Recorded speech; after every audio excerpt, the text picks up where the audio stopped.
rose like gods, fell like mortals, and left behind a trail of brilliance, chaos, and heartbreak. From the explosive rivalry between punk rebels Billie Joe Armstrong and Johnny Rotten to the haunting downfall of Boston's Brad Delp, music's golden age was anything but peaceful. George Harrison may have been the quiet Beatle, but his grudges spoke volumes, as did the shocking words David Gilmour had for Ringo Starr. We'll dive into the eerie mystery of Michael Jackson's tomb being opened after 15 years, and the moment that stunned the world. Relive the most legendary live performance of the 70s, discover the 5 icons who clashed with John Lennon, and meet the unsung guitar god, Mick Mars, who powered Mötley Crüe from the shadows. With 15 scandals that rocked America, 20 Rush anthems to make you a Geddy Lee believer, and the epic journey of how Led Zeppelin conquered the world. This is not just music history. This is the sound of rebellion, the cost of perfection, and the soul of an era that refused to be forgotten. What happens when 4 strangers meet and instantly create the sound that will define rock and roll history? Led Zeppelin didn't just form a band, they ignited a musical revolution. Led Zeppelin's legacy isn't just about the music. It's about breaking barriers, defying odds, and creating a sound that was light years ahead of its time. In becoming Led Zeppelin, we're invited to witness the birth of this monumental band, from the struggles of their early days to the thunderous beats that shook the world. This isn't just a documentary, it's an experience, a dive into the raw energy and determination that redefined music forever. A band no one believed in. In 1968, the music scene was dominated by a few tried and tested formulas, and anyone daring to step outside the box was met with skepticism. This was the world Led Zeppelin entered, a world that initially didn't want them. People wouldn't even book the band, John Bonham recalls, capturing the cold reception they faced during their early days. But their story wasn't one of giving up. From the very beginning, Led Zeppelin stood out as a group with unmatched energy and ambition. They faced rejection head-on, using every no as fuel to keep going. Bonham puts it best: "We knew something was in the air. That something wasn't just hope. It was the spark of genius that would soon set the world ablaze." "Everybody said, 'You're mad. You're completely crazy,'" Bonham adds. But that madness was exactly what made them revolutionary. Their unwillingness to conform, their audacity to dream big, and their dedication to their craft became the foundation of what would become one of the greatest rock bands of all time. Chasing the sound of the future. Every legendary band has a why. For Led Zeppelin, it wasn't about fame or fortune. It was about creating a sound that no one had ever heard before. At a time when bands were mimicking each other to stay relevant, Led Zeppelin had no interest in imitation. "I wanted it to be something they hadn't heard before," one of the members states in the trailer. This vision wasn't just ambitious, it was revolutionary. The late 1960s were a time of musical experimentation, but no one had dared to combine raw blues, ethereal melodies, and ferocious rock the way Led Zeppelin did. They wanted to transcend genres, to create music that couldn't be categorized, but would instead evoke a visceral reaction. Their approach to music was meticulous yet fearless. Jimmy Page, for instance, had a clear vision of the layered sound he wanted to achieve with his guitar. Robert Plant's voice wasn't just powerful, it was otherworldly, capable of conveying raw emotion with every note. John Paul Jones added a richness to their compositions, while John Bonham's drumming wasn't just rhythmic, it was primal, a heartbeat that drove their sound. Together they were unstoppable. The magic moment, their first jam session. Imagine this: 4 musicians come together for the first time, plug in their instruments, and the room practically vibrates with energy. That was the moment Led Zeppelin was born. John Bonham describes it as a gift from heaven. It wasn't just chemistry, it was alchemy. The first jam session wasn't rehearsed and it wasn't perfect, but it was extraordinary. Bonham's drumming, Page's riffs, Plant's soaring vocals, and Jones's bass lines meshed together so seamlessly that it felt preordained. They weren't just playing music, they were creating magic. This first session set the tone for their entire career. It proved that their sound wasn't something they needed to search for.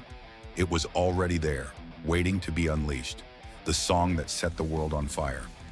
As the trailer builds, we're treated to a snippet of Whole Lotta Love, arguably one of the most iconic rock songs of all time.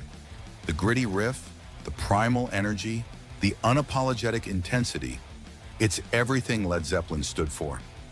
The song's driving rhythm and hypnotic vocals encapsulated everything that made them unique. It wasn't just about the music, it was about the feeling, the raw power that could only come from Led Zeppelin. The electric atmosphere of the early days. In the early days, their performances weren't polished, but they were electrifying.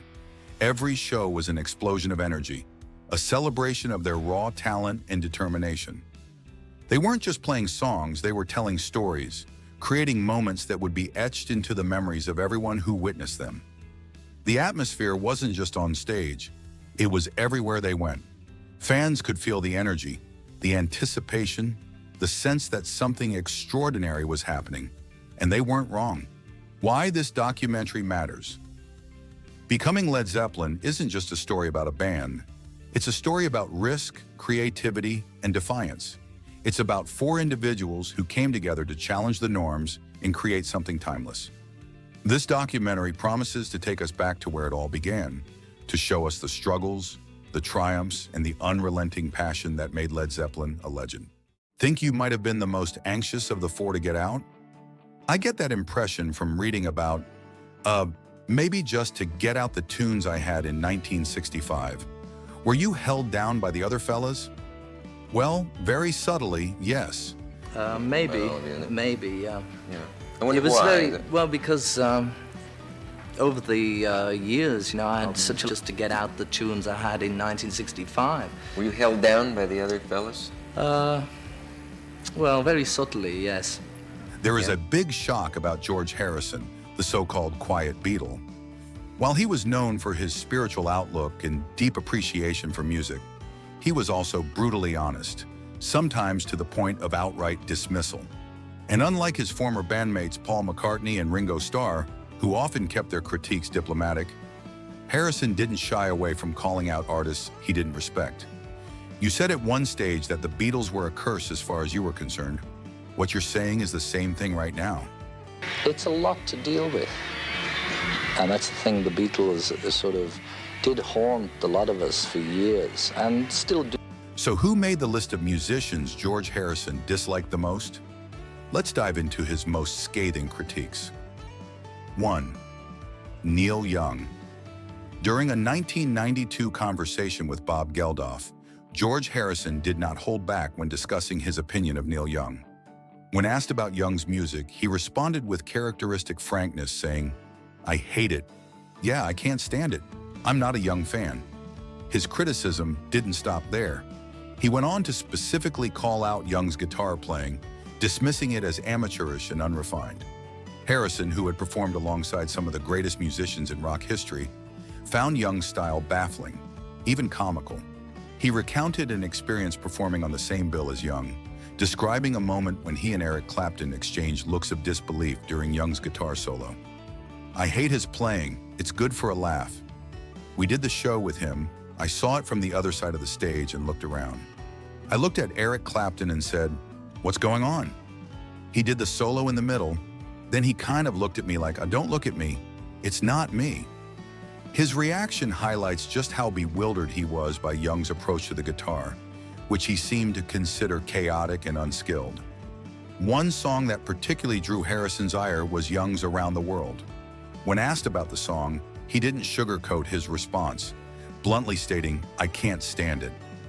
Given Young's reputation for experimental and sometimes unconventional musical choices, it's possible that Harrison found his sound too abrasive or unpolished compared to the refined songwriting and melodic craftsmanship of the Beatles. Despite Harrison's clear disdain, the feeling wasn't mutual. Neil Young had immense respect for the Beatles and often spoke about how they influenced his own musical career. Young, who emerged in the 1960s as a key figure in folk rock and later became one of the defining voices of classic rock, had long admired the innovation and songwriting prowess of the Beatles. He never retaliated against Harrison's harsh words, instead continuing to express his admiration for the legendary band. Harrison's opinion of Young highlights a broader debate among music fans about Young's guitar style.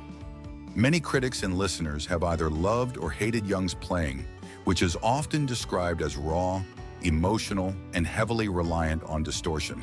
While some admire its authenticity and expressive nature, others, like Harrison, find it unpolished and grating, too. Oasis.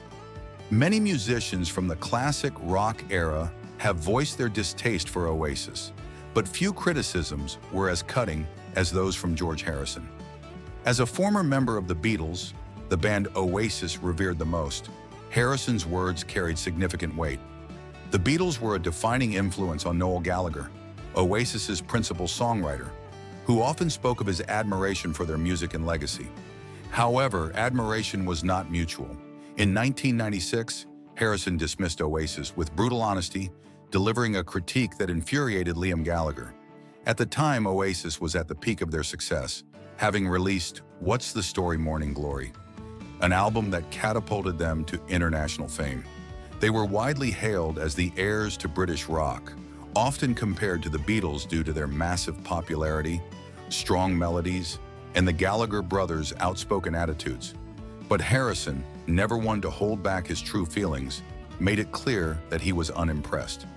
Speaking about Oasis's music, he said, "The music lacks depth, and the singer, Liam, is a pain. The rest of the band don't mean anything." This remark was a direct jab at Oasis's songwriting and musicianship, which Harrison clearly found lacking. While Oasis had earned a reputation for their swagger and anthemic choruses, Harrison's words suggested he saw them as superficial, missing the complexity and artistry that define truly great music. His dismissal of Liam Gallagher as a pain was particularly scathing, implying that the frontman's brash, controversial personality overshadowed whatever musical merit the band had. For Liam Gallagher, this was an unforgivable insult. Known for his volatile temper and confrontational nature, he did not take criticism lightly, especially from a legendary figure like Harrison. Rather than responding with diplomacy, Liam reacted in typical fashion, with aggression. He reportedly threatened to sock Harrison, making it clear that he had no respect for the older musician's opinion. This response only reinforced the very image that Harrison had criticized. Liam as an unfiltered, hot-headed rock star, more concerned with attitude than artistry. Harrison's critique wasn't just a personal attack. It reflected a broader sentiment among some classic rock veterans who saw Oasis as derivative rather than innovative. While the Gallagher brothers frequently cited the Beatles as their greatest influence, some felt that Oasis borrowed too much from their predecessors without adding anything new. Despite Harrison's harsh words, Oasis continued to thrive in the late 1990s, with Noel Gallagher maintaining his admiration for the Beatles. He often spoke about how their songwriting shaped his approach to music, and despite the criticism, he never engaged in the same kind of personal feud that his brother did. Liam, on the other hand, remained defiant, continuing to position himself as an unapologetic rock star who didn't care what anyone thought, including former Beatles. 3. Elton John. Despite holding personal respect for Elton John, George Harrison never hesitated to share his honest opinion about music, even when it meant criticizing some of the most beloved artists of his time. While he acknowledged John's immense success and talent, he found his music lacking in originality and depth. Harrison, who had spent his career pushing musical boundaries with the Beatles and later as a solo artist, felt that John's work relied too heavily on familiar formulas rather than offering something truly innovative. In a 1976 interview with India Today, Harrison made his stance clear. He explained that while he recognized John's skill as a performer and songwriter, he did not personally connect with his music. Instead, Harrison expressed a strong preference for the music of early rock and roll pioneers who had shaped the Beatles' sound, artists like Chuck Berry, Little Richard, and Carl Perkins. Harrison elaborated on this point by describing John's music as formulaic and repetitive, suggesting that while it was commercially successful, it lacked the artistic depth he valued. This assessment likely stemmed from Harrison's belief that music should evolve and challenge both the artist and the listener.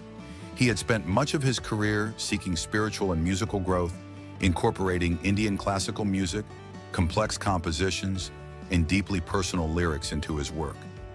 In contrast, he felt that John's songs, while catchy and expertly crafted, followed predictable structures and failed to explore new musical landscapes. However, it's important to note that Harrison's critique was not rooted in personal dislike.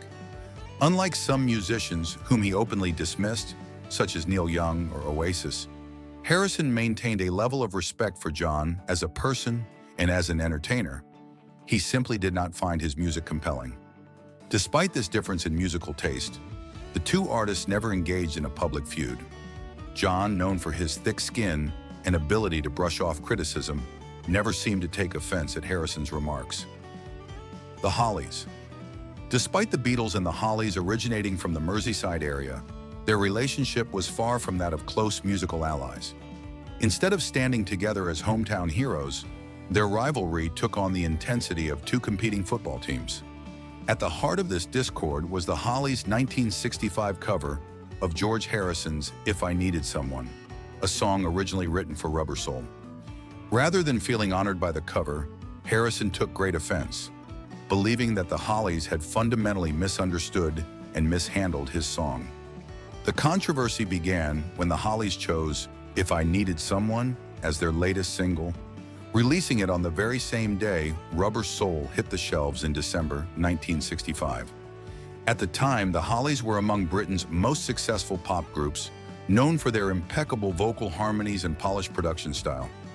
However, their smooth, highly commercial sound was a stark contrast to the increasingly experimental direction the Beatles were pursuing. The conflict came to a head when journalist Alan Smith, NME, asked Harrison about the Hollies' version. Harrison responded sharply, "Tell people that I didn't write it for the Hollies. It's called If I Needed Someone, and they've done it as their new single. But their version is not my kind of music. I think it's rubbish the way they've done it. They've spoiled it." His criticism extended beyond just this one track. He took a broader swipe at the Hollies' overall approach to music.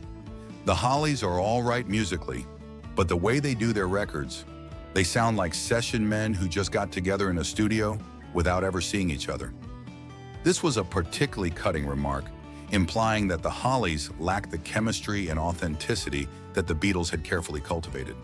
To Harrison, their music sounded too calculated, too mechanical, devoid of the organic creative energy that made a band truly great. The Bee Gees' one genre that George Harrison had little time for was disco, which exploded in popularity in the late 1970s. And since no group was more synonymous with disco than the Bee Gees, they inevitably became a target of his criticism. Harrison, who valued authenticity, depth, and spiritual expression in music, saw disco as overly commercialized and lacking the artistic substance he cherished. Harrison's distaste for disco likely stemmed from his lifelong preference for music that conveyed deep emotion and originality. He had grown up listening to early rock and roll, Indian classical music, and folk traditions, all of which influenced his work with the Beatles and as a solo artist. By contrast, he viewed disco as manufactured, shallow, and designed solely for mass market appeal. The Bee Gees, as the defining act of the disco era, embodied many of the aspects of popular music that Harrison disliked. While the Gibb brothers had started their career in the 1960s as a soft rock and Baroque pop group, their reinvention as disco superstars in the mid-1970s propelled them to unprecedented fame. Songs like Stayin' Alive, Night Fever, and You Should Be Dancing became anthems of the decade. But for Harrison, this transformation represented everything wrong with the direction of popular music. He felt that disco, with its repetitive beats and heavily produced arrangements, was devoid of the depth and meaning he cherished in songwriting. Unlike the music he respected, which often conveyed profound emotions or spiritual revelations, disco seemed to be more about image, danceability, and mainstream appeal. Final thoughts. George Harrison's critiques were never about personal vendettas. They reflected his unwavering belief that music should be more than just entertainment. It should be an expression of something deeper, something real. Whether you agree with his opinions or not, his honesty and dedication to artistic integrity remain undeniable. What do you think about the musicians George Harrison especially hated? Leave us your comments below. If you enjoyed this video, don't forget to like, share, and subscribe. When the lights shine brightest on the stage, they often cast the darkest shadows behind it. From 1959 to 1990, American music flourished with explosive talent, boundary-breaking innovation, and cultural revolution. But while these artists shaped generations, many of them also faced demons off stage. Scandals that destroyed careers, tarnished legacies, or led to tragic ends. These aren't just tales of fame, they are cautionary stories of power, pressure, and the price of living in the spotlight. Here are 15 iconic American musicians whose lives were forever changed by scandal. 1. Chuck Berry, 1959. The rock and roll pioneer Chuck Berry was arrested in 1959 under the Mann Act for transporting a 14-year-old Mexican girl across state lines to work in his club. Although Berry claimed the girl had lied about her age, he was convicted and sentenced to 3 years in prison, serving about 18 months. The scandal dealt a heavy blow to his career and exposed racial biases in both media and the justice system at the time. 2. Jerry Lee Lewis, 1958. Though his music stormed the charts, Jerry Lee Lewis's career crumbled in 1958 when news broke that he had secretly married his 13-year-old cousin, Myra Gale Brown, while still married to another woman. Public outrage forced the cancellation of his UK tour, and his popularity plummeted. Though he eventually found success in country music, the scandal haunted his reputation for decades. 3. Elvis Presley, 1960. The king of rock and roll battled a deadly addiction to prescription drugs in his final years, under the care of Dr. George Nicopolis. Elvis was prescribed thousands of pills, which led to his fatal heart attack in 1977 at age 42. Dr. Nick lost his medical license, but avoided criminal charges. Elvis's tragic downfall became a public lesson on the dangers of celebrity and pharmaceutical abuse. 4. Little Richard, 1962.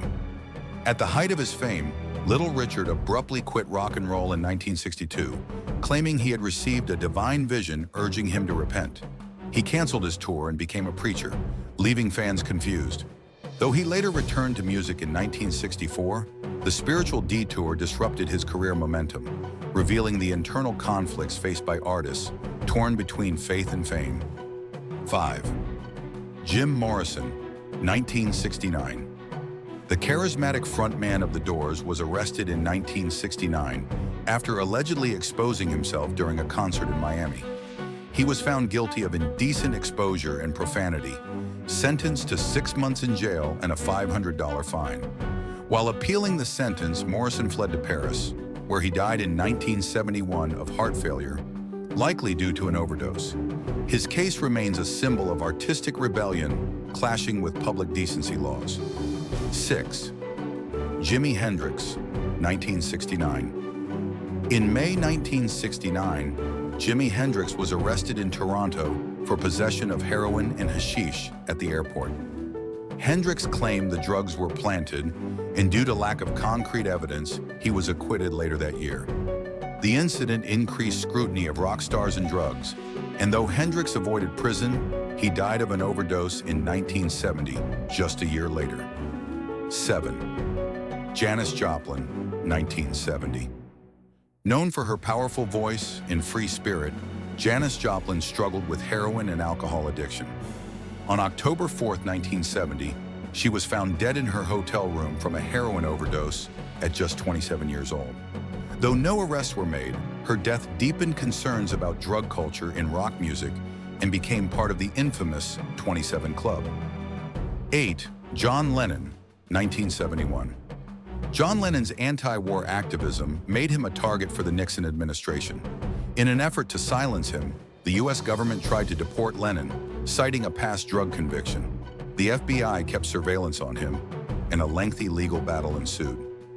In 1975, Lennon finally won permanent U.S. residency, marking a major civil liberties victory amid growing political paranoia.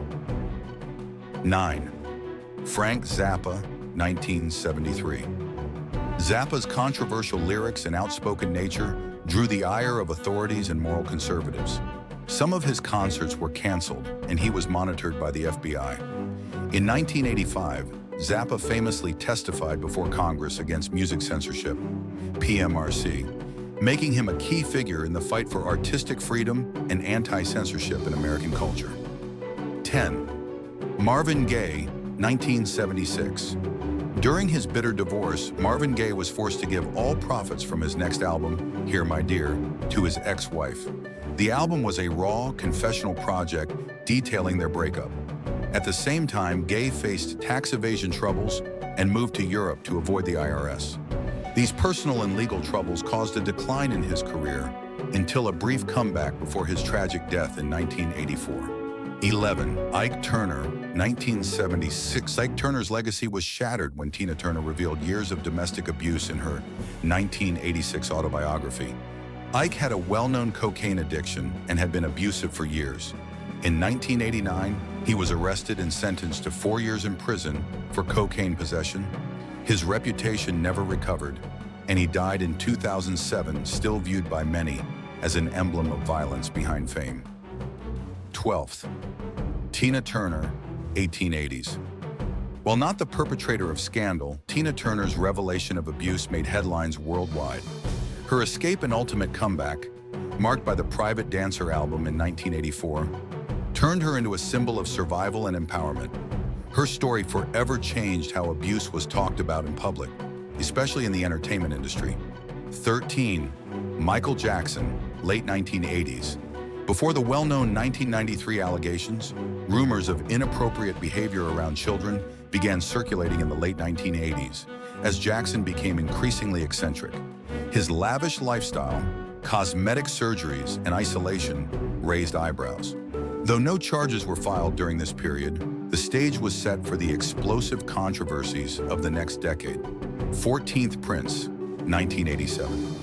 Prince's battle with Warner Brothers Records over artistic control and release rights led to a bizarre but iconic protest.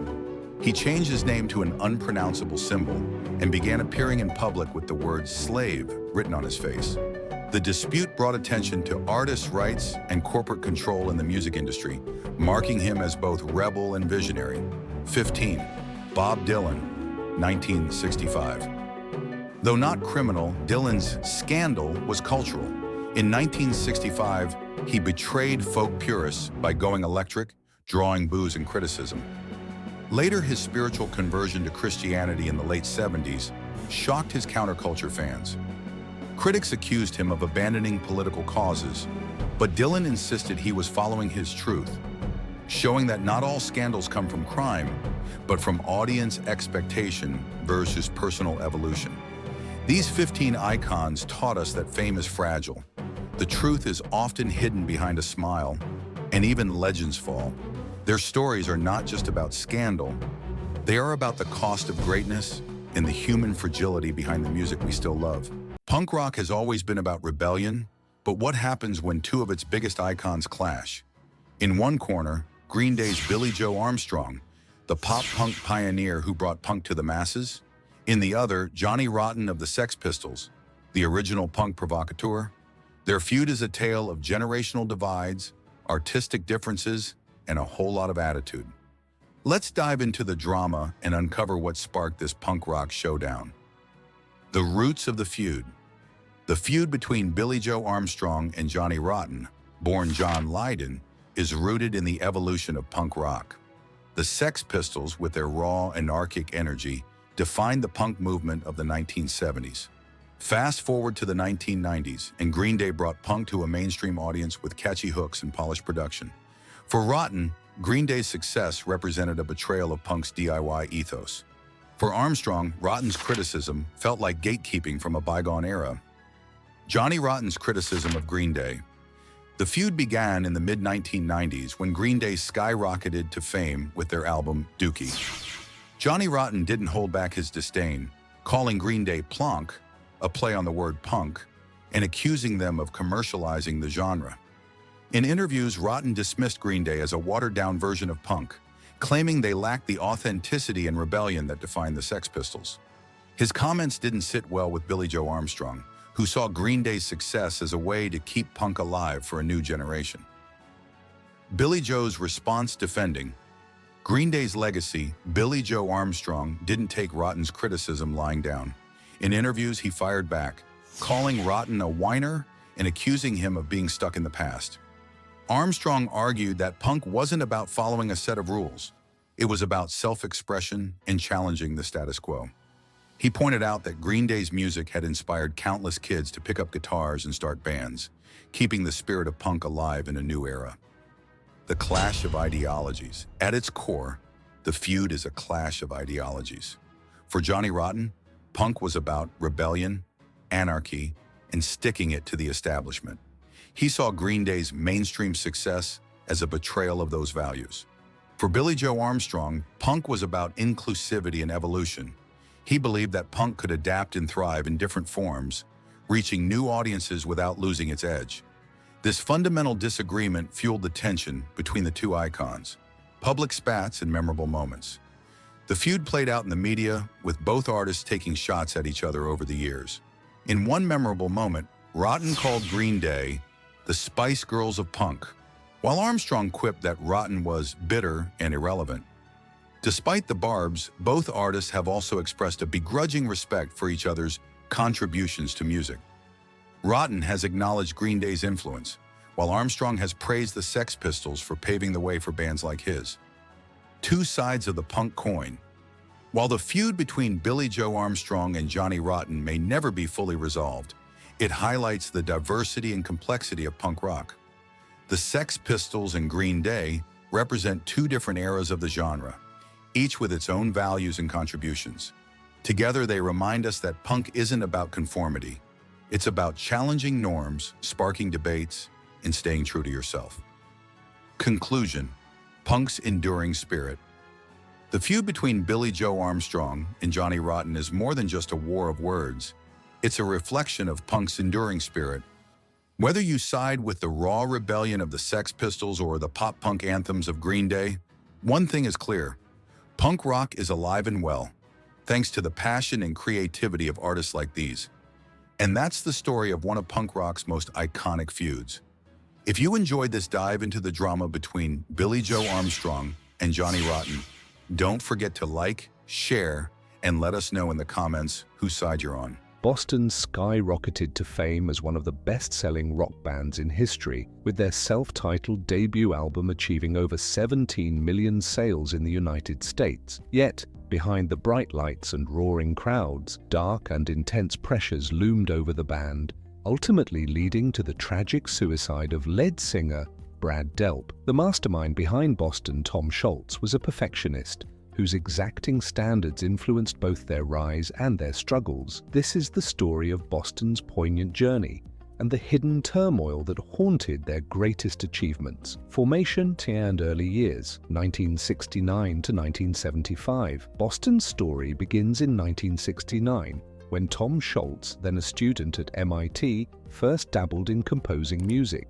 creating instrumental tracks like Foreplay. While at MIT, he connected with guitarist Barry Goudreau and drummer Jim Mazdia, two musicians who would become key players in Boston's lineup. Scholz later met vocalist Brad Delp in 1970, and their collaboration solidified the unique sound that would define the band. After earning a master's degree, Scholz began working at Polaroid and invested his earnings into a basement studio where he recorded demos, but these were repeatedly rejected by record labels. In 1973, the band formed under the name Mother's Milk, though it was short-lived. Undeterred, Scholz, Delp, and Mazdia kept working on new material, including tracks that would later become Boston classics like More Than a Feeling and Peace of Mind. Scholz's experimental sound, fueled by his custom-designed pedals, set Boston apart from the start. Breakthrough with Epic Records and debut success, 1976. Boston's fate changed in 1975 when Scholz's demo landed unexpectedly in the hands of Charlie McKenzie from ABC Records, who was impressed enough to bring it to Epic Records. The label saw potential, but Scholz faced a major hurdle.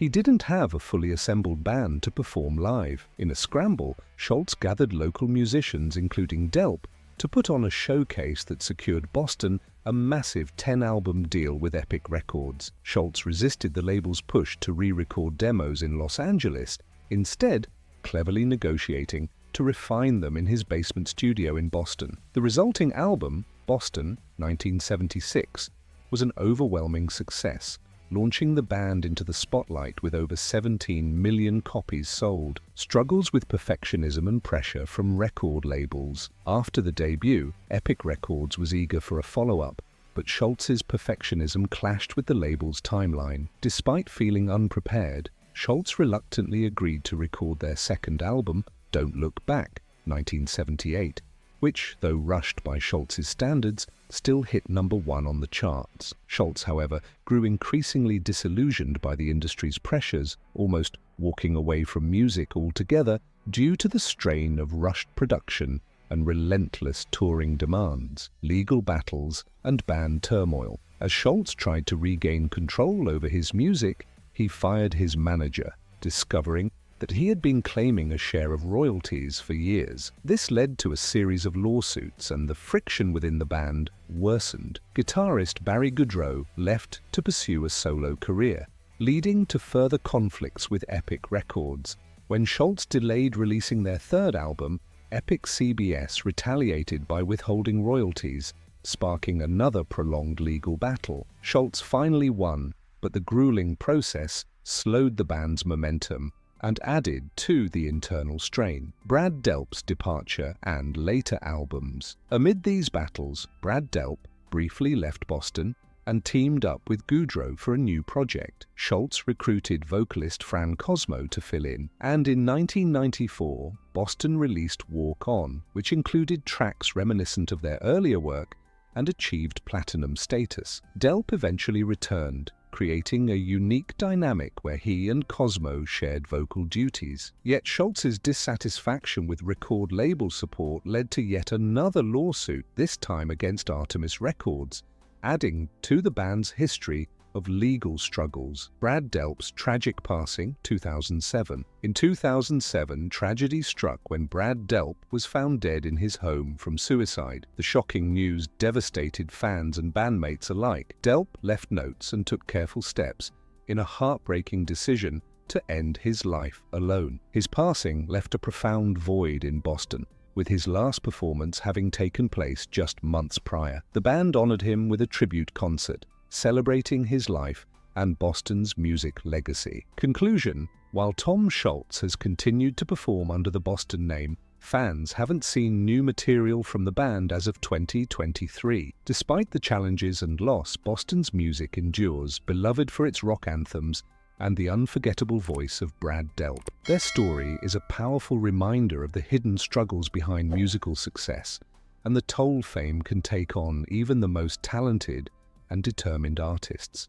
Dennis Wilson lived fast, played hard, and surfed even harder. While the Beach Boys were known for their harmonious tunes and polished image, Dennis's life was anything but. The only true surfer in the band, Dennis embodied the rebellious California spirit. But what if I told you his story wasn't all sun and surf? Behind the scenes, Dennis's life was a storm, a tale of genius, addiction, cults, and tragedy. Let's dive deep into the turbulent waters of Dennis Wilson's life. From rebel to rhythm, Dennis's early life and rise. Dennis's early years. Born in 1944 in Hawthorne, California, Dennis was the second of 3 brothers. His childhood was marked by intense familial pressure. The abusive father figure, Murray Wilson, the patriarch, was a volatile force who regularly disciplined his sons physically and emotionally. Dennis would later describe his father as a tyrant, a label backed by harrowing accounts from family friends and the brothers themselves. Dennis the Menace. His nickname as a kid wasn't just playful, it highlighted his wild, untamed nature. While Brian and Carl embraced the family's musical ambitions, Dennis was more interested in mischief, cars, and adventure. The formation of the Beach Boys. When Brian started the band in 1961,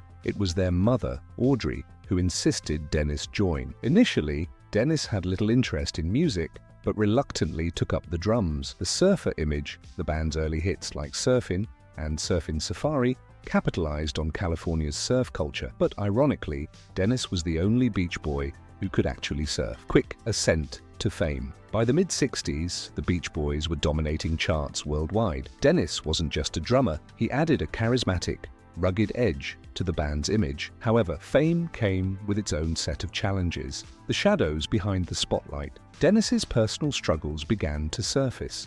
Tensions with Brian Wilson. As Brian's perfectionism and dominance in the band grew, Dennis often felt sidelined. Substance use begins. Like many musicians of the era, Dennis turned to drugs and alcohol to cope with the pressures of fame and his tumultuous personal life. Early signs of trouble. Dennis had a love for the fast life, cars, women, and parties. Friends and bandmates described him as someone who lived on the edge, often taking unnecessary risks. Dennis Wilson and Charles Manson, a dangerous alliance, the fateful encounter.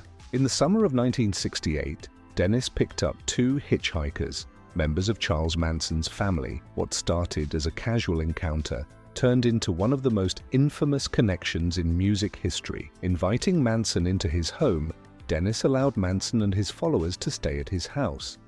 During this time, Manson, who fancied himself a musician, tried to use Dennis to gain entry into the music industry. Manson's influence grows. Dennis introduced Manson to key figures in the music business, including producer Terry Melcher. While Melcher rejected Manson's music, the relationship between Dennis and Manson became increasingly dark and unsettling. Tate LaBianca murders and the aftermath. After Manson orchestrated the infamous murders in 1969, Dennis was horrified. Though he never publicly spoke about his ties to Manson in depth, those close to him said he was deeply shaken. Lingering fear. Dennis reportedly received threats from Manson's followers and lived with a lingering paranoia for years. The artistic peak.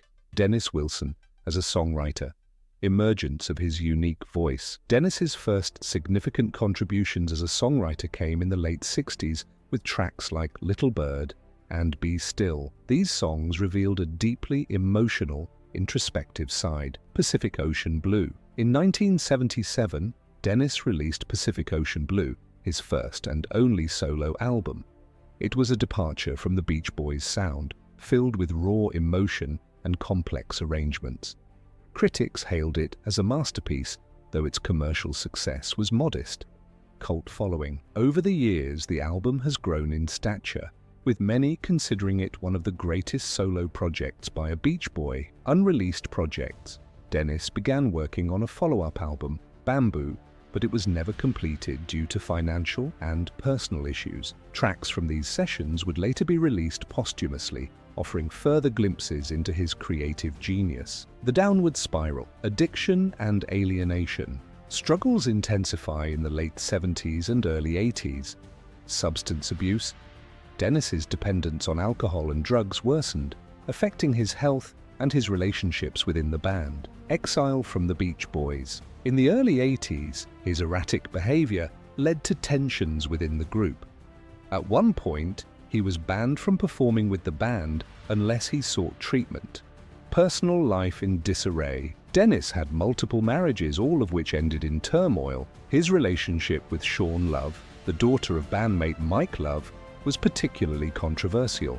Financial troubles. Despite the Beach Boys' success, Dennis often found himself in financial ruin, spending recklessly on yachts, cars, and lavish parties. The tragic end, December 28, 1983, the final days. In the weeks leading up to his death, Dennis was reportedly in a fragile state. On December 28, 1983, after a day of heavy drinking, Dennis attempted to recover personal items he had thrown overboard from his yacht years earlier, the fatal dive. In a tragic twist, Dennis drowned in Marina del Rey, succumbing to what experts believe was a shallow water blackout. He was just 39 years old. Impact of his death. The music world mourned the loss of a troubled genius. Dennis was buried at sea, an honor rarely granted, marking a fitting end for a man so deeply connected to the ocean. The legacy of Dennis Wilson. Re-evaluation of his contributions. In the years since his death, Dennis's role in the Beach Boys has been reassessed. His raw, soulful music stands in contrast to the band's polished harmonies, offering a unique dimension to their legacy. Influence on modern musicians, artists like Fleet Foxes and My Morning Jacket cite Dennis's work as a significant influence, particularly Pacific Ocean Blue. Posthumous releases and renewed interest. The reissue of Pacific Ocean Blue in 2008 brought Dennis's music to a new generation, solidifying his place as an artist whose work transcends time. The unfinished story of Dennis Wilson. Potential unrealized. What could Dennis have achieved had he conquered his demons? The heart of the Beach Boys. Despite his struggles, Dennis remains a beloved figure among fans for his authenticity and passion. Dennis Wilson's life was as unpredictable as the waves he loved to ride. He left behind a legacy of music, adventure, and heartbreak. If his story resonates with you, consider exploring his work from Beach Boys classics to the haunting beauty of Pacific Ocean Blue. And remember, behind every legend, there's a story worth telling. Don't forget to like, subscribe, and join us for more deep dives into the lives of iconic artists. The 1970s weren't just a decade, they were a revolution in live music. Bands didn't just perform, they created moments that would echo through history. Today, we'll uncover the most epic live performance of the 70s. Was it The Who's fiery Live at Leeds? The Grateful Dead's trippy Fillmore East Marathon?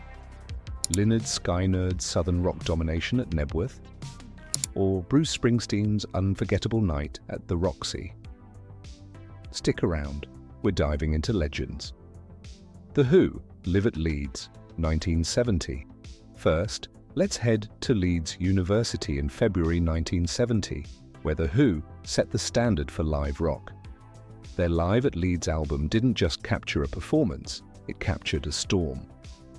With no overdubs, this was raw, unfiltered rock at its best.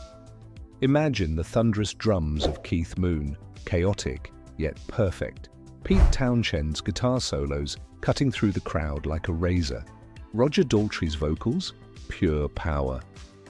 Live at Leeds wasn't just a show, it was proof that The Who could destroy a venue and leave fans begging for more. But while The Who were blowing minds, something mystical was brewing in New York. Grateful Dead, Fillmore East, 1970. Over at the Fillmore East, the Grateful Dead weren't just performing, they were crafting a spiritual experience. Their 1970 Fillmore set is legendary for its mix of mind-bending improvisation and fan connection. Unlike other bands, the Dead didn't just play their hits, their songs became endless journeys with Jerry Garcia and company weaving musical spells. Every note felt alive, like it was being created just for that moment. The Fillmore East gig cemented the Dead as more than just a band. They were a way of life for their fans. But how do you top a cosmic jam session like that? Lynyrd Skynyrd, Nebworth, 1975. Ronnie Van Zant commanded the stage like a rock and roll preacher, and when they played Freebird, the crowd lost their minds. Alan Collins's guitar solo soared higher and louder than anyone imagined possible. It wasn't just a song, it was a declaration. Lynyrd Skynyrd proved they weren't just a band, they were a force of nature. But in 1978, one man showed the world what it truly meant to connect with an audience. Bruce Springsteen, The Roxy, 1978. He boss, Bruce Springsteen, delivered one of the most intimate yet powerful performances of the decade at the Roxy in 1978. With only 500 lucky fans in the room, Bruce turned the night into a personal conversation with his audience. He sang with everything he had. Every lyric, every guitar chord felt like it was meant just for you. For 4 hours, he told stories of hope, heartbreak, and redemption, leaving fans breathless. It wasn't the size of the venue, it was the size of his heart on that stage. So, which was the most epic live performance of the 1970s? The Who breaking barriers at Leeds, the Grateful Dead taking fans on a cosmic journey at Fillmore East, Lynyrd Skynyrd making history at Nebworth, or Bruce Springsteen redefining intimacy at the Roxy? It's a tough call because each one is legendary in its own way. Now it's your turn. Let us know in the comments which performance you think deserves the crown. And don't forget to subscribe for more incredible stories from music history. The 70s may be gone, but these legends will rock forever. Imagine the world's most iconic pop star, Michael Jackson, laid to rest for 15 years. But what if I told you that when his tomb was finally opened, the world was shocked by what they found inside? What secrets were buried with the king of pop? And why did they keep them hidden for so long? Stay tuned, because this discovery will change everything you thought you knew about Michael Jackson's death. A shocking discovery. The world was stunned when Michael Jackson's tomb, sealed for over 15 years, was unexpectedly opened. What could have led to this exhumation, and what did they find inside? No one could have predicted the shocking revelations that followed. Why now? Why after all these years? The questions surrounding the tomb's opening are just as mysterious as Jackson's death itself. The legal battle and family secrets. Before we delve into what was discovered, let's look at the legal drama that led to this moment. Since his death in 2009, rumors and conspiracy theories about Jackson's health, finances, and the circumstances of his passing have never stopped. Was this exhumation linked to unresolved legal issues, or was there something darker behind it all?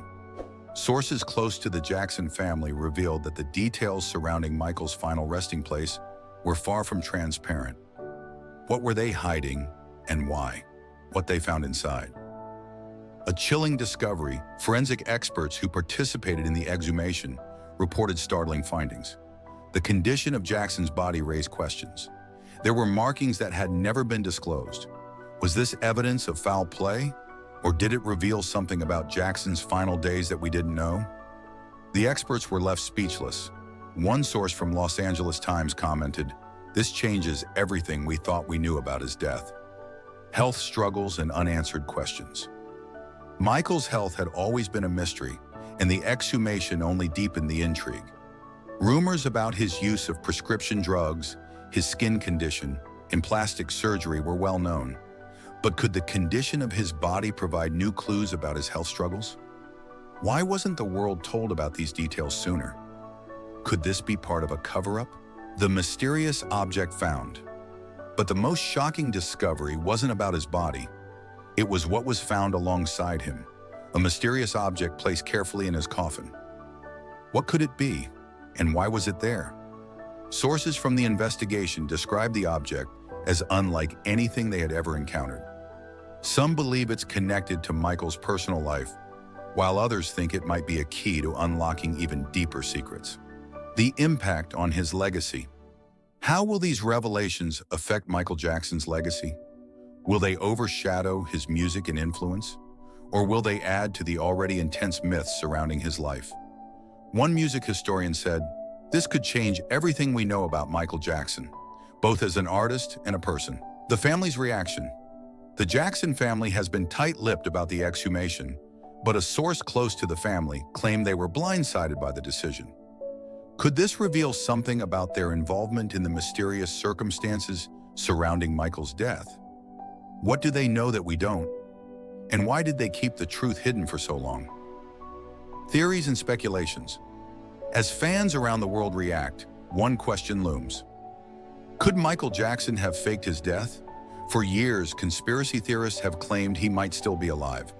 Could this exhumation provide the final answers, or raise more questions? One fan wrote, "They wouldn't open his tomb unless they were hiding something massive." Is there truth behind the theories, or is it just speculation? The future of Michael Jackson's story. As the world waits for more answers, one thing is certain: the mystery surrounding Michael Jackson's death is far from over. What else will be uncovered as investigations continue? And will we ever truly know the full story behind his passing? The King of Pop's story has taken yet another unexpected turn. But as new revelations come to light, the questions only grow. What do you think? Was Michael Jackson's death really an accident? Or is there more to this story than we know? Mötley Crüe is renowned globally with over 100 million albums sold and a reputation as one of rock's most influential bands. Their electric live shows have made them a powerhouse in music. However, one member, Mick Mars, has sparked intrigue and debate among fans. Known for his unique style and controversial dynamics with the band, Mick's story delves into his complex relationship with Mötley Crüe and his recent legal battle with them. Early life and musical beginnings. Born Robert Allen Deal in Indiana, Mick Mars showed an early love for music, inspired by a country performance he saw as a child. His passion led him to play guitar from age 12, beginning in a Beatles cover band and later moving into various rock gigs. Though he faced setbacks like working odd jobs and recovering from injuries, his commitment never wavered. His career began to take shape in local bands like Whitehorse and Video Noir, and his guitar talent started to shine. Joining Mötley Crüe, in 1980, Mick reinvented himself, adopting a new name and look. He placed an ad for a band, leading him to Nikki Sixx and Tommy Lee.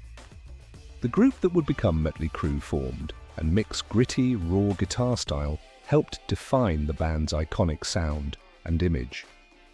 Mötley Crüe quickly rose as a leading force in heavy metal, thanks in part to Mick's contributions. Challenges within the band. Despite the band's success, Mick experienced friction within the group, especially during the Generation Swine album era.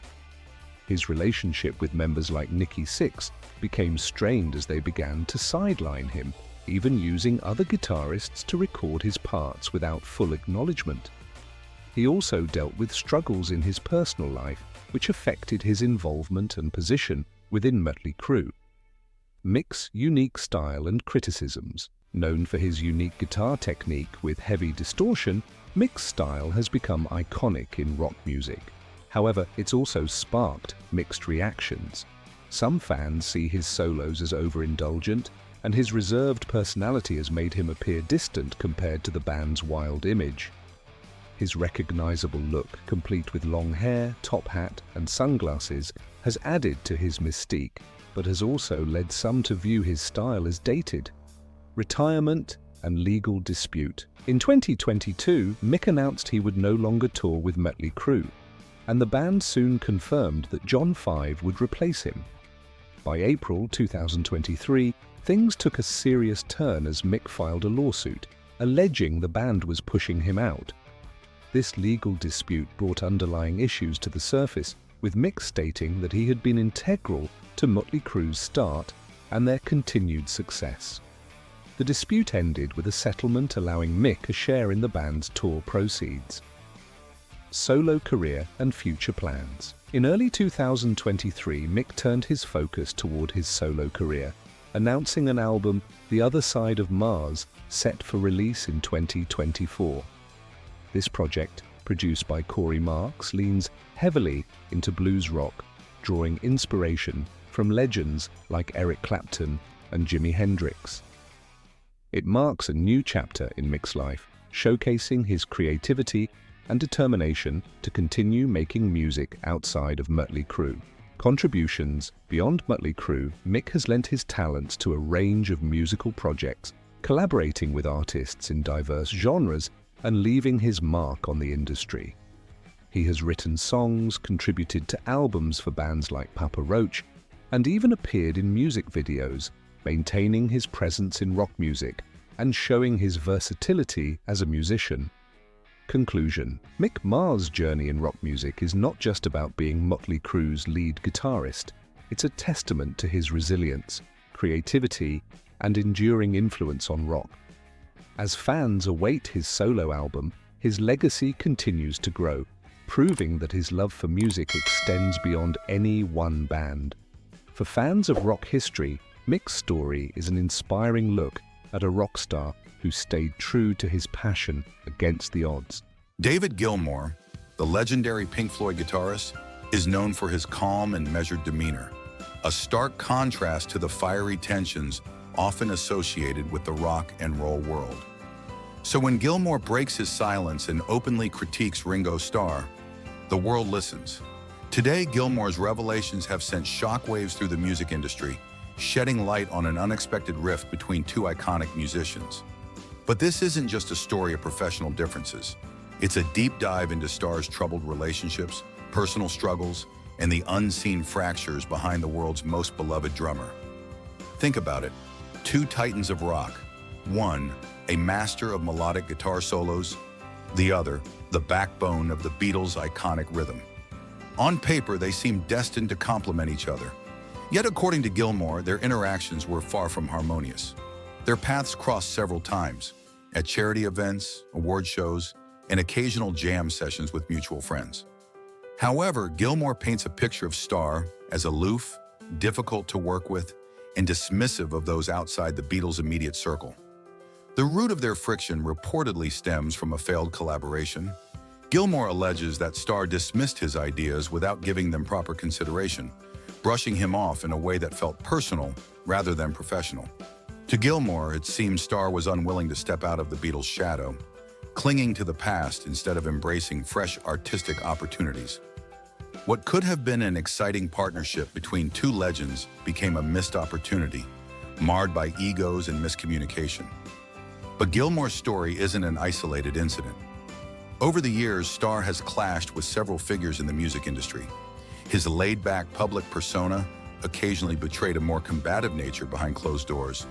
While his contributions to the Beatles were monumental, Starr often found himself at odds with his bandmates.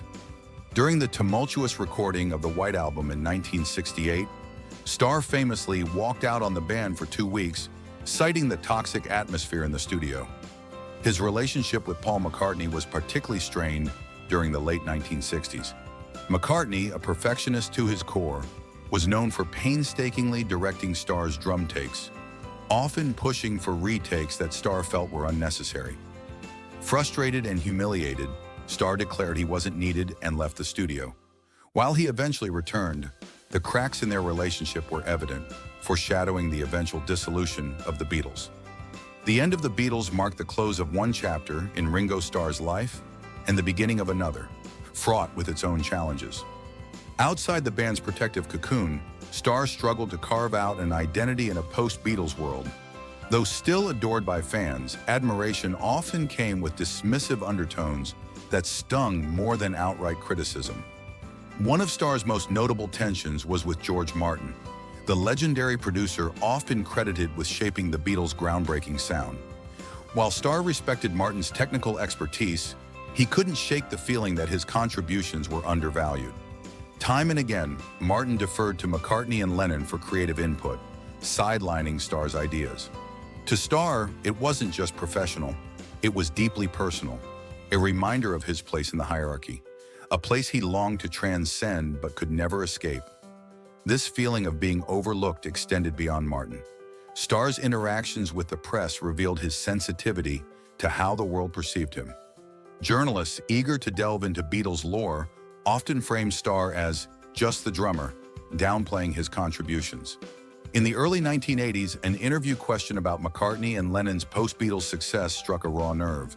Visibly agitated, Starr abruptly ended the interview and walked out. For him, the comparison wasn't just unfair, it was a reminder of the persistent narrative that he was an afterthought. Beyond the press, Starr's temper occasionally flared in interactions with collaborators.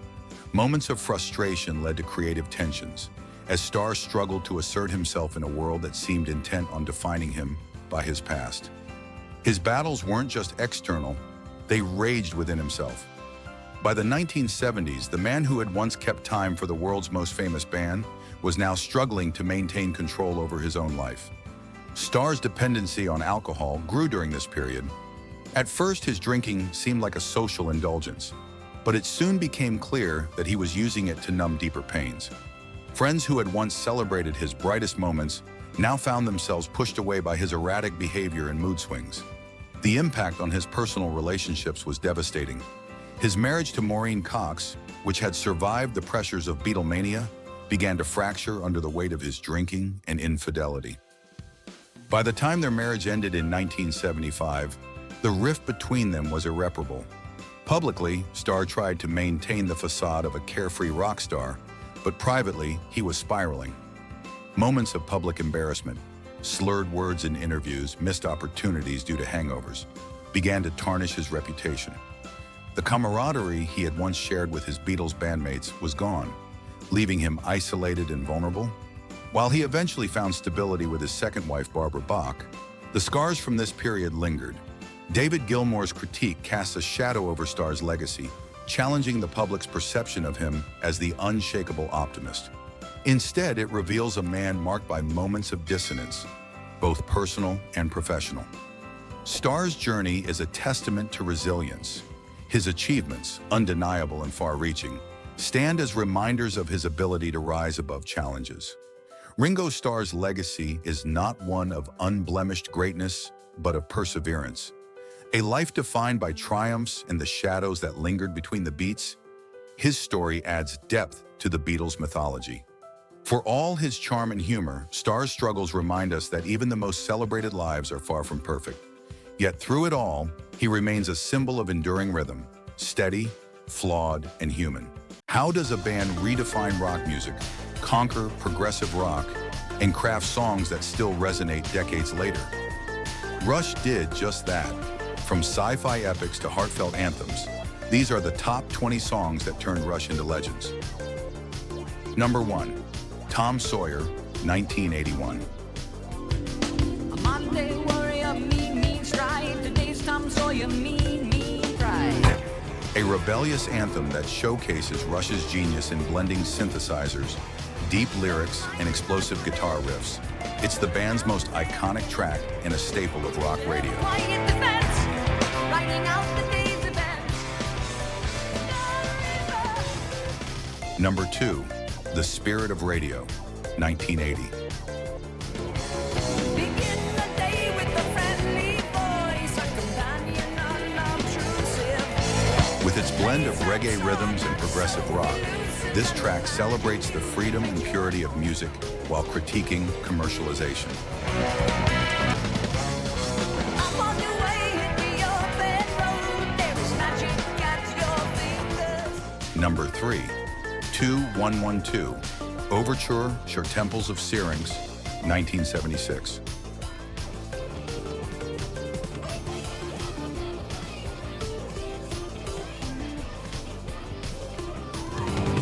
A groundbreaking 20-minute sci-fi masterpiece that became the anthem of every prog rock fan, telling the story of rebellion in a dystopian world. Number 4. Limelight, 1981.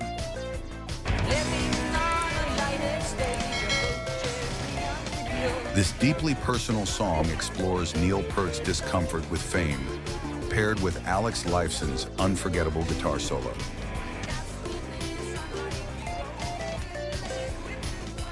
Number 5. Closer to the Heart, 1977. And the men who hold high places must be the ones who start. A poetic call for unity and individuality, this ballad became one of Rush's most universally loved tracks.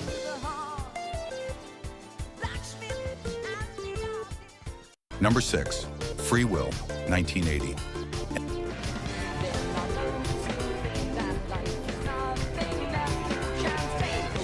An electrifying track about the power of choice, combining thought-provoking lyrics with intricate guitar and bass work.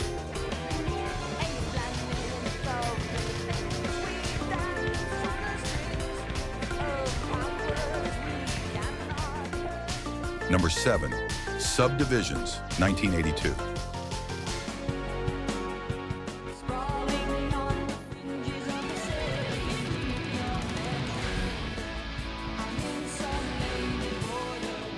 A synth-driven anthem for outsiders, this track explores the struggles of growing up in suburbia with profound honesty.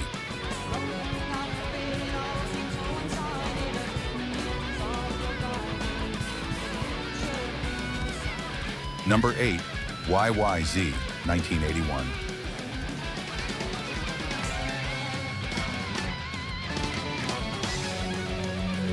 An instrumental masterpiece named after Toronto's airport code. This track highlights Rush's technical brilliance with its rhythm mirroring Morse code patterns.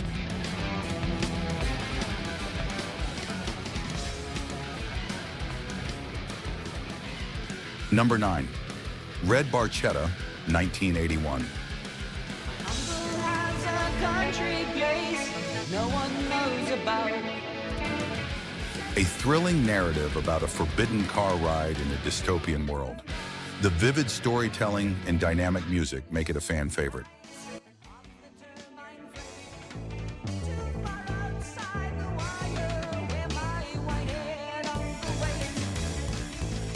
Number 10.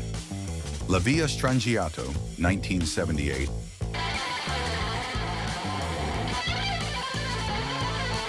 An instrumental tour de force showcasing the band's unmatched virtuosity, humor, and creativity.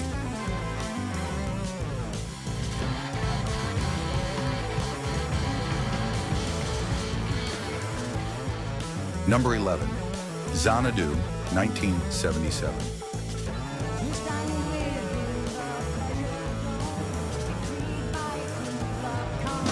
Inspired by the poem Kubla Khan, this lush 11-minute track combines mystical lyrics with soaring instrumentation.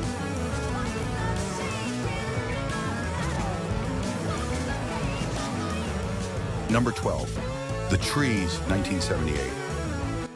Unrest in the forest, there is trouble with the trees. For the maples want sunlight and the oaks ignore their pleas. A metaphorical tale about societal struggles, blending delicate acoustics with a thunderous conclusion.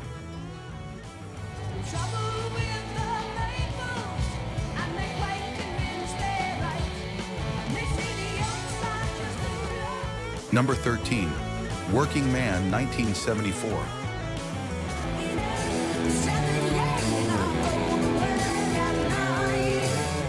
Rush's debut hit, a blue-collar anthem with raw energy and a massive riff, earning them early recognition.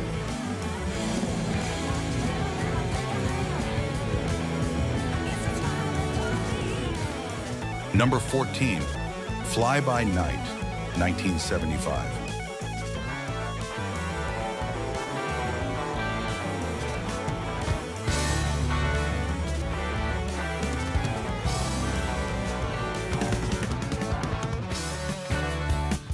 Neil Peart's lyrical debut marked the band's transition from hard rock to a more progressive sound.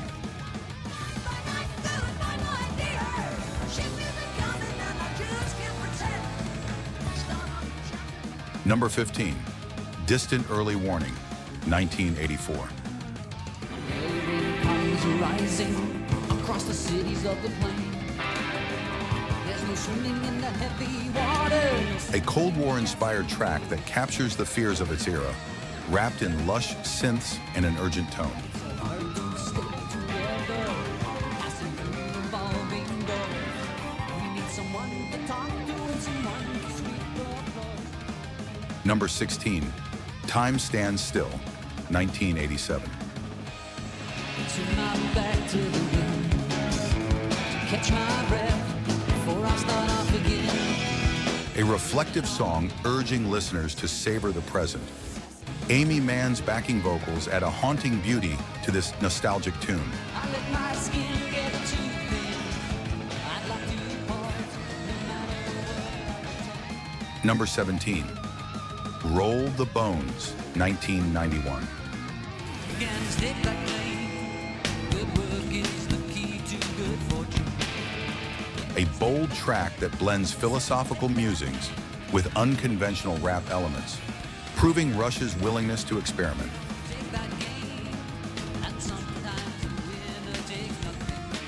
We draw our own designs, fortune has to make that. Number 18, Dreamline, 1991.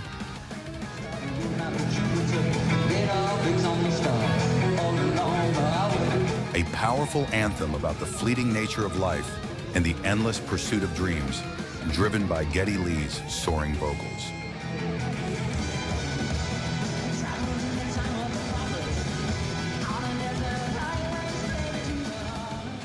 Number 19, Bastille Day, 1975.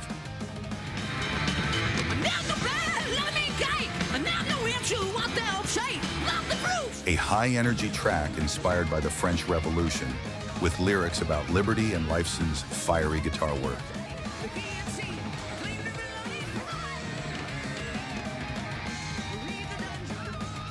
Number 20, Natural Science, 1980.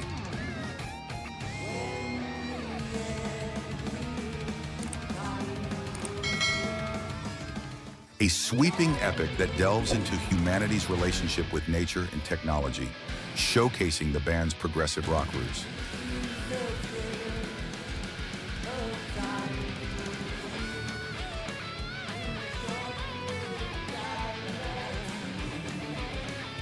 Rush's legacy is built on innovation, lyrical depth, and an unmatched ability to connect with their audience. Which of these songs is your favorite, or is there another hidden gem you think belongs on this list? John Lennon, a musical legend, an icon of peace, and a symbol of the counterculture movement of the 1960s. But not everyone saw him that way. Behind the scenes, Lennon faced sharp criticism and even animosity from fellow musicians. Today, we dive into the stories of 5 musicians who publicly expressed their dislike for John Lennon. If you're a Beatles fan or simply curious about music history, hit the like button, subscribe, and let's get started. Number 1, Bob Dylan's relationship with Lennon was complicated. While Lennon admired Dylan's introspective style and incorporated it into songs like In My Life, Dylan wasn't flattered. Instead, he found Lennon's mimicry irritating. In 1966, Dylan released Fourth Time Around, a parody of the Beatles' Norwegian Wood. The track mimicked the melody, rhythm, and lyrical structure of Lennon's work, serving as a witty but cutting critique. Dylan even played the song for Lennon in person, driving his point home with sharp poetic irony. Number 2, Joni Mitchell. Mitchell and John Lennon were 2 towering figures of their era, but their encounters were far from harmonious. Mitchell, known for her introspective songwriting, resented Lennon for offering unsolicited advice about her music. While Mitchell's vulnerable and confessional style earned her widespread acclaim, Lennon's comments struck a nerve. This friction highlighted the differences between 2 artists who, despite their brilliance, couldn't find common ground. Number 3, Steely Dan, the pragmatic and sharp-witted duo behind Steely Dan, Donald Fagen, and Walter Becker, took a jab at Lennon through their music. Their track, Only a Fool Would Say That, from the 1972 album Can't Buy a Thrill, was a satirical critique of Lennon's utopian vision presented in Imagine. The lyrics painted Lennon as naive and out of touch, pointing to the irony of preaching about no possessions while living in a lavish mansion. Steely Dan's critique was more than just a song, it was a statement on what they saw as Lennon's contradictory nature. Number 4, Todd Rundgren, known for hits like Hello, It's Me, had his own issues with Lennon. During the 1970s, Rundgren became vocal about his disdain for Lennon's peace advocacy, which he saw as self-serving and hypocritical. In an interview with Melody Maker, Rundgren claimed Lennon was more interested in attention than genuine activism. Lennon, never one to back down, retorted, saying he only represented himself, not anyone else. This clash of ideals showcased how even 2 creative minds could find themselves at odds over their views of the world. Number 5, Elvis Presley. The king of rock and roll himself harbored a surprising dislike for John Lennon. This animosity traces back to their first and only meeting. According to journalist Chris Hutchins, Lennon's pacifist views clashed with Presley's patriotism. At the time, Presley spotted Lennon's disdain for President Lyndon B. Johnson's Vietnam War policies, and it didn't sit well with him. Presley was so offended that he reportedly conspired with FBI Director J. Edgar Hoover to have Lennon deported from the United States. Presley's comment about the Beatles was particularly biting. He blamed them for influencing the counterculture with their filthy image and music. The tension was palpable, leaving an indelible mark on the history of rock and roll. Conclusion: while John Lennon remains a beloved icon, these stories remind us that even legends aren't immune to criticism. Whether it was clashing ideals, artistic differences, or personal grievances, these musicians found themselves at odds with Lennon. What do you think of these feuds? Let us know in the comments, and don't forget to like and subscribe for more deep dives into music history.